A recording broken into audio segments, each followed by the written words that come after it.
In case you don't know me, but you can call me Wichita Approach. When I get older, I aspire to be an air traffic controller. I'm going to take these off now. But if I was an air traffic controller, I would be wearing these my entire shift. With these headphones, I would be talking to hundreds of different airplanes a day. There are many different jobs that an air traffic controller does, but I'll talk about that later. When I was researching my careers, I went on to career cruising and took some different personality and skill tests to compare me with other career clusters, or job clusters, that they thought I would be good at. My two clusters that I got were architecture and construction and manufacturing.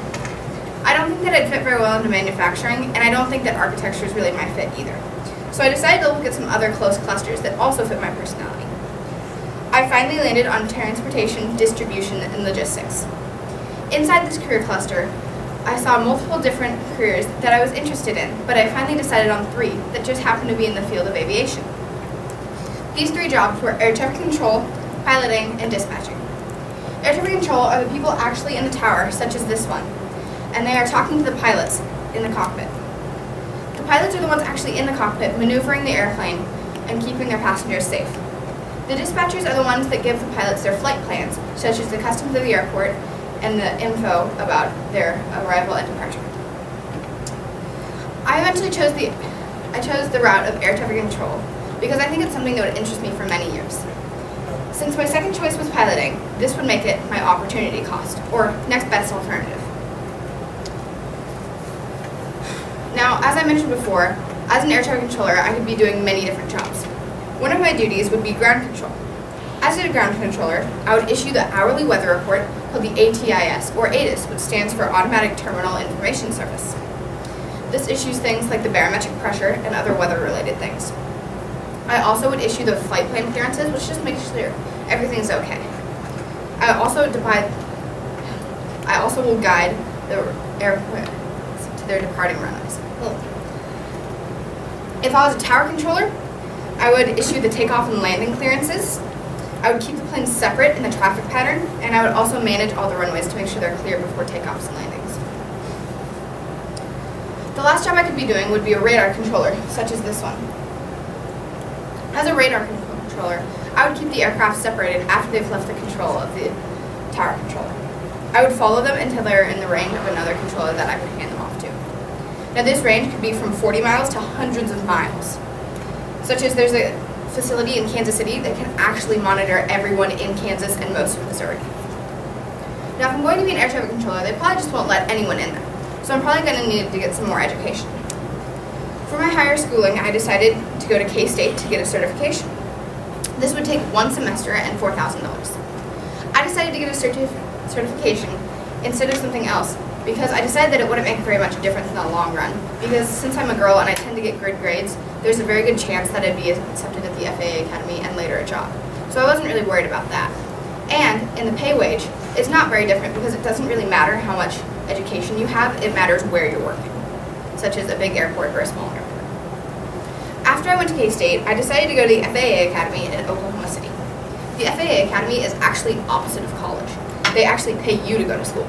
So I got paid $50 a day for housing, $40 a day for food, and I get paid $19,000 a year just to attend my classes. This is great because I won't have any student debt and I can save up for other things like a house. Now, just like any job, there's some positives and negatives. One of the positives is I get to help people daily, which I think would be a big goal for me. I also get a very good salary because of the stress I have to deal with, because I have to deal with up to 10 airplanes at a time. So they compensate me very well for that. I also get free education because then I can save money, and that would be something great for me when I'm planning my budget, because I hope someday to buy a house. Now, on the opposite side of the spectrum, there's also some negatives, such as the irregular working hours, and I have to stay current in my education, which means I might miss out on family time or other opportunities. The big one, though, is stress, because I might second-guess myself and put others in danger. Now, as I mentioned before, they pay me fairly well for dealing with this stress. I get paid around $82,000 a year, which totals out to $6,833.33 per month. To find my budget, first I found my cost of the essentials, then my variables, then my extras, and lastly my savings. My total housing cost is $378.33, which only takes up 6% of my budget because I'm sharing a house with Sydney and Ellie. My total car payments each month are $981.17, and this takes up a whole 14% of my budget. The reason this is so big is because I'm going to be buying a 2015 Honda Civic, and I'm only getting a 2-year loan on it, so I plan to pay it off in 2 years, basically. For my total utility costs, I only am paying $45, which only is 1% of my budget, because all I have to pay is my phone bill. My city utilities and gas and electric are paid by my landlord. For my taxes, I ended up saving $2,165.17 per month aside just for my taxes. This takes up a whole 32% of my budget. This includes federal, state, Social Security, and Medicare. For my food, I've set aside $350 because I plan to cook most of my food at home with my roommates. So I only have 5% of my budget towards food. For my medical insurance, I've set aside $200 per month because I have copay insurance, which is standard for government employees. This only takes up 3% of my budget. As I mentioned before, I won't have any student loans because the FAA pays off my schooling. For my toiletries, I have set aside $50 because I don't need very much, just basic hygiene items and a little bit of makeup. So this only takes up 1% of my budget. And as the most taking up thing by my budget, as you can see in my pie chart, is my discretionary. My discretionary takes up $2,663.67, or 39% of my budget. The reason this is so big is because this encompasses savings, charity, life insurance, and other things. As you can see in my pie chart, discretionary is clearly the largest thing that my budget is going to, followed 7% later by taxes. Now, when I was making this budget, and also looking at other things in my career, I had to make some hard decisions, or trade-offs. One of these where I decided to get a certificate to save money instead of getting a degree, because I don't think that it would make very much difference in the long run. I also decided to live with friends to save money, which is going to be very big for me because, as I mentioned before, I am saving up for a house. One of the last things I decided to do was I was saving as much as I could on things like entertainment so that I could still have fun times with friends, but I'd be saving as much as I could. Now, when I was doing my research, I used multiple different career sites, such as career cruising, as I mentioned before, to find my career